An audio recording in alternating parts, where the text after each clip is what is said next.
Hi guys, welcome back to my channel and vlog. আজি মই ৰজাপুখুৰী পঞ্চায়তলৈ গৈ আছোঁ। আমি পঞ্চায়তত পতাকা উত্তোলন কৰিম আৰু ফাইনেলি মই পঞ্চায়ত আহি পালোঁ। আমাৰ প্ৰেচিডেণ্ট বাইদেউ আৰু সেক্ৰেটাৰী ছাৰে এতিয়া শুভাৰম্ভ কৰি আছে আৰু আমি এনেকৈ অলপ দেৰি ৰৈ আছিলোঁ। আপোনালোকে দেখা পাই আছে ওচৰ চুবুৰীয়া ৰাইজ, লগতে ৱাৰ্ড মেম্বাৰখিনি আৰু প্ৰেচিডেণ্ট, সেক্ৰেটাৰী, লগতে আমাৰ অফিচৰ ষ্টাফখিনি আছিলে আৰু এনেকৈ সকলোৱে লাইন পাতি পেলাই ৰৈ আছে। খন্তেক সময়ৰ পিছতে আমি জাতীয় পতাকাখন উত্তোলন কৰিম।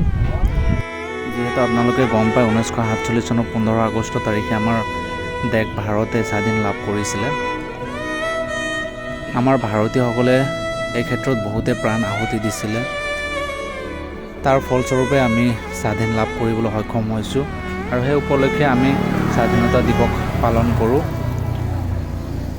আপোনালোকে দেখা পাই আছে কি সুন্দৰ এটা পৰিৱেশ আৰু কিছু সময়ৰ পিছতে আমাৰ প্ৰেচিডেণ্ট বাইদেউৰ দ্বাৰা পতাকাখন উত্তোলন কৰা হ'ব।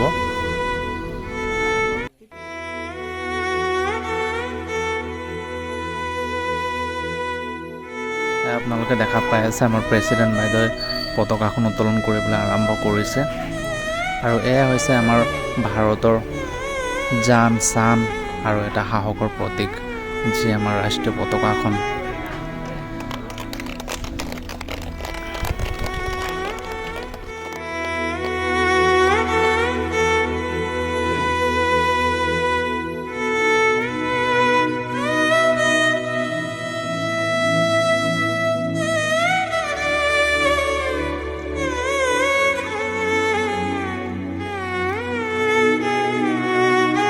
আৰু আমি এতিয়া নেশ্যনেল এন্থেম আমি গাবলৈ আৰম্ভ কৰিম।